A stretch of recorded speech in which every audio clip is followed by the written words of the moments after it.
Hello, welcome. This is our presentation to the transition to value. My name is Mariama Diallo and my partner is John Del Vecchio.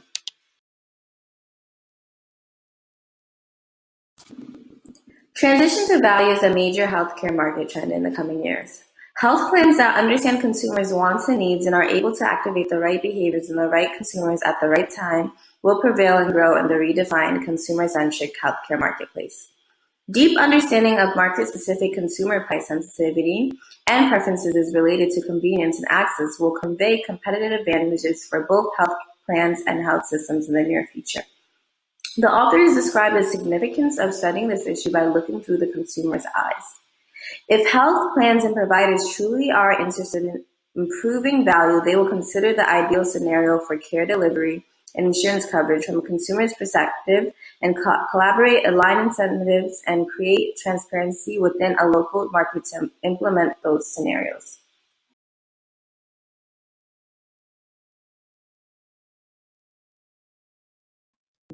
A value-based arrangement is one that holds providers accountable for the total cost, patient experience, and quality of care, either across an entire population of patients over the course of a year or during a defined episode that spans multiple sites of care. Health systems that cannot offer high value in certain specialties may need to seek partnerships. Collaboration between health plans and providers to drive value-based care and better health outcomes offers tremendous opportunities to expand and increase market share. Health plans are seeing increased pressure to demonstrate value. In response, plans will need to develop strategies to align with providers under new payment arrangements. The transition to value-based payment systems that encourage high-quality, low-cost care and discourage care that does not fit that description will be a long, difficult journey. But the prize is invaluable: a healthier population and a sustainable healthcare delivery and payment system. So next I'll talk about reforms that work best. The article did a bunch of interviews with a variety of different professionals in healthcare. They had university professors, providers that worked in the field, insurance executives, and healthcare administrators. So they really did a good job in getting input from the different fields in healthcare. So despite vast experimentation, it is too soon to tell which payment models will really work best and prove to be effective in the long term. The Medicare Access and Chip Reauthorization Act of 2015, or MACRA, incentives will accelerate the transition to alternative payment methods, or APMs, not only in the public sector but in the private sector as well. Medicare originally implemented a 30% goal, which of payments made through APMs, and they reached that by March 3rd of 2016. And in 2018, they had a goal to reach 50%. Like I said, there's not much evidence on which APM will really work best. One of the ones that the article mentioned was capitated payments, and they discussed how the new models will continue to evolve and prove their effectiveness to see which ones work best in various situations. And ACOs that wish to lead in the value movement should shift to at least a partially capitated payment. The article did mention that the incentives for ACOs may not be sufficiently strong to encourage practices to change physician compensation policies for better patient experience, improved population health, and lower per capita costs. And some of the smaller primary care groups may see continued success with the shared savings model, but the large organizations really are going to need to move to more downside risk and farther away from the fee-for-service in order for them to succeed. The other method that the article did discuss was the bundled payments, and they did say that the bundled payments for procedures as they are currently configured may not prove to be the most effective approach for reducing unnecessary utilization. The bundled payments apply to things like, for example, joint replacement surgery, but they mentioned that many of the patients would probably forego surgery if they were led through a shared decision-making approach that allowed them to evaluate all of their options and not just surgery. And if the patients had access to good degenerative joint disease management program, then the replacement surgery might not even be needed, and they can go with that.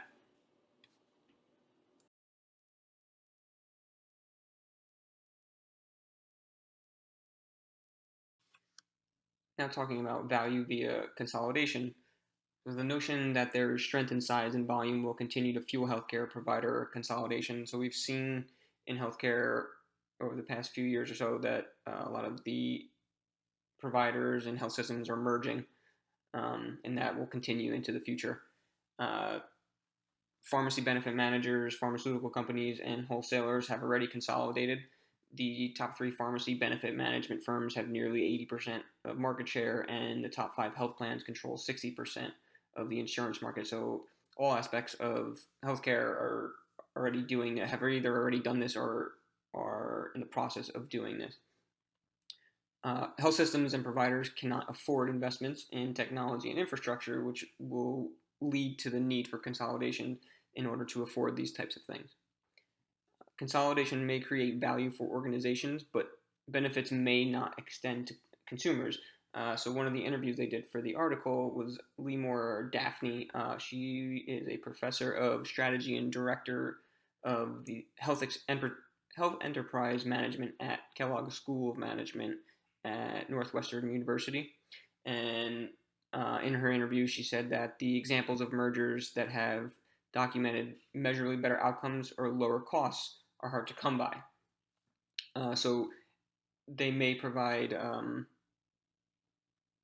benefits to the health systems that are doing these mergers and consolidations, but the actual improvement to outcomes and lowering costs have not really been seen yet.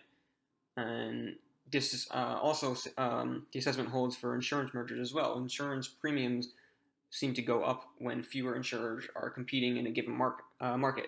And in order to improve the value, these mergers should consider ideal scenarios for care delivery and insurance coverage from the consumer's perspective, and then to collaborate and align incentives and create transparency in order to really in order to show benefit to the consumers for these consolidations.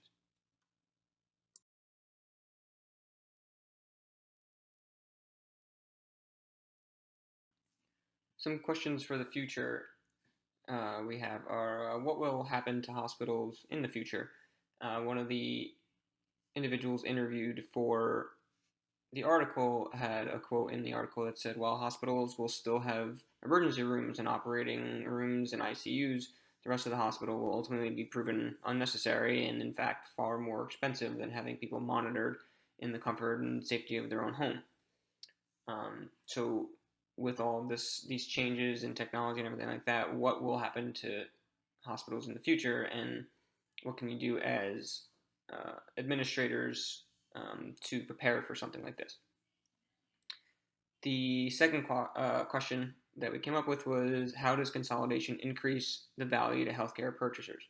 So there have been large numbers of mergers, like I talked about, and consolidation of healthcare providers. Do these mergers add to the value of the care that's being given, or is it just a way to narrow the field in which the field of choices that in which the consumers have to pick from?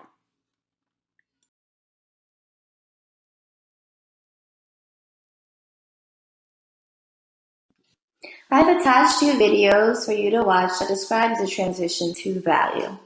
Also, I attached 3 charts that are very informative. The first one is the blue one that describes the need for value-based care. It describes a community stakeholders transition to value-based payment and delivery models, changing the way healthcare is paid for and delivered. It goes through implementation and monitoring, testing and analysis, measurement and reporting, education and training, and technical assistance. The next chart describes the 4 obstacles in transition to value-based care. 1, poor value proposition. 2, lack of specialized staffing. 3, too much focus on reporting, not enough on improvement. And 4, failure to look at the big pictures. There's also another chart that describes the obstacles to value-based healthcare. 1, immature risk market. 2, lack of access to claim data. 3, non-standard data. 4, limit access to capital. 5, inadequate infrastructure. You can see that there are many obstacles towards value-based care, but the rewards have better outcomes than failures. So I feel like it is worth it.